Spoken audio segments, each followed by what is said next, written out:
क्या दर्द छलका है।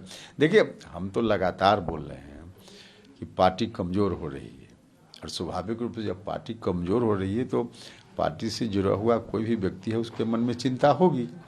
तो उसी चिंता को कभी कभी हम व्यक्त करते हैं, और मकसद उसके पीछे यही होता है कि इस पर पार्टी ध्यान दे, ताकि आगे इस तरह की जो कमी है, गड़बड़ी है, उसकी भरपाई हम लोग कर पाएँ। पार्टी क्यों कमजोर हो रही है? आप तो बहुत दिन से जुड़े हुए हैं। नहीं, देखिए एक तो जिस तरह से पार्टी के संगठन को मजबूती से आगे काम करना चाहिए, उसमें कहीं ना कहीं अभाव दिखता है। तो इसके चलते और भी कई कारण हैं जिसकी चर्चा अंदर बैठकर हो सकती है, सार्वजनिक रूप से ऐसे विषयों पर चर्चा की ज़रूरत नहीं है। लेकिन सब लोगों को मालूम है कि पहले के कंपैरिजन में पार्टी कमज़ोर हुई है, लेकिन इसको मजबूत बनाना है। कैसे बनाना है, इस पर पार्टी के अंदर चर्चा होगी। जिस तरह से आरजेडी के मिनिस्टर का जो बयान आया उसके बाद जो हंगामा बरपा हुआ उस पर क्या कहेंगे आप?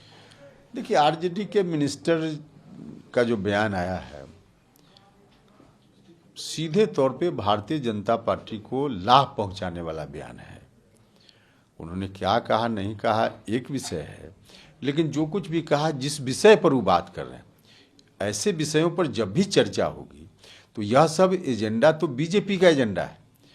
बीजेपी के एजेंडा पर बात करने का मतलब है कि उसके फील्ड में जाकर खेलना, उसकी पिच पर खेलना। तो वहाँ जाकर हम खेलेंगे तो लाभ किसको होगा? सीधे तौर पर बीजेपी को लाभ होगा। हमारा तो सब्जेक्ट है, हमारा एजेंडा है सोशल जस्टिस का, सेकुलरिज्म का, डेवलपमेंट का। माननीय मुख्यमंत्री जी ने इतने वर्षों में इतना काम किया, यह हमारा एजेंडा है। तो इन एजेंडों पर चर्चा होगी तो हमारे लिए लाभ की बात होगी, और बीजेपी के एजेंडों पर चर्चा होगी तो उनको लाभ होगा।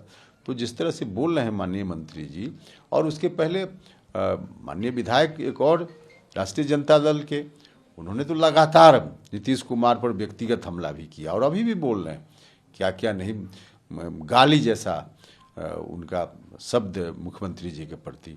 तो कुल मिला जुला करके बीजेपी को लाभ पहुंचा रहे हैं लोग। और सिर्फ हम ही नहीं यह बात करें, तेजस्वी जी ने कहा, जो माननीय विधायक बयान दे रहे हैं लगातार उसके बारे में, कि बीजेपी के एजेंडा पर काम कर रहे हैं, बीजेपी की पॉलिसी के अनुकूल काम कर रहे हैं।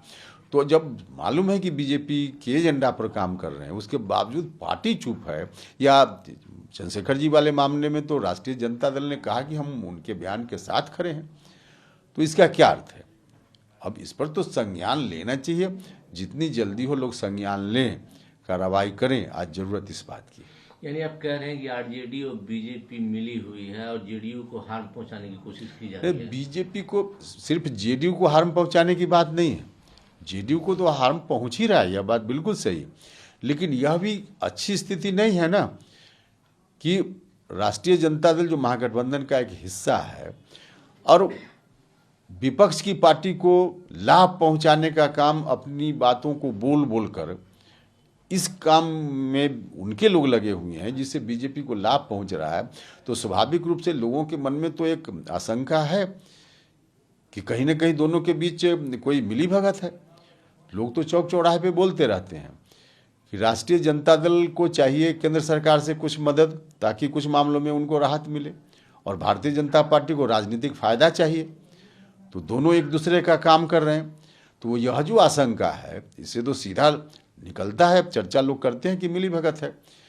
अगर नहीं है, या ऐसी आशंकाओं को आगे बल न मिले, इसके लिए तो आवश्यक है कि अभी का अभी इस तरह के बयान पर रोक लगे, और जो लोग भी ऐसा बोल रहे हैं उसके खिलाफ कार्रवाई हो अभी का अभी।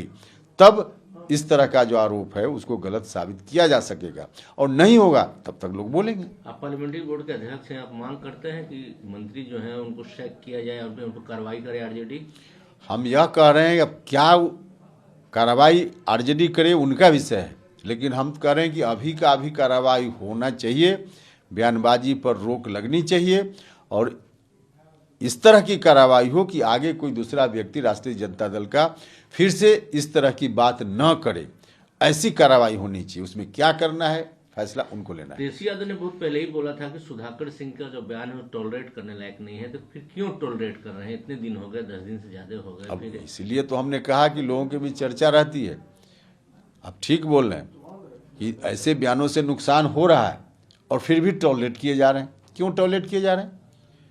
तो लोगों के बीच जो चौक चौराहे पे चर्चा रहती है कि बीजेपी और राष्ट्रीय जनता दल के लोग मजबूरी में हों या जानबूझकर हों, कहीं ना कहीं एक दूसरे के अनुकूल काम करते हैं ताकि बीजेपी को राजनीतिक लाभ बिहार में मिले और राष्ट्रीय जनता दल के नेता लोगों को केंद्र सरकार से कुछ राहत मिले। तो इस तरह की आशंका, इस तरह की चर्चा चौक चौराहे पे होती है। तो ऐसी आशंका और इस तरह की चर्चा बंद हो, यही ना महागठबंधन के पक्ष में है।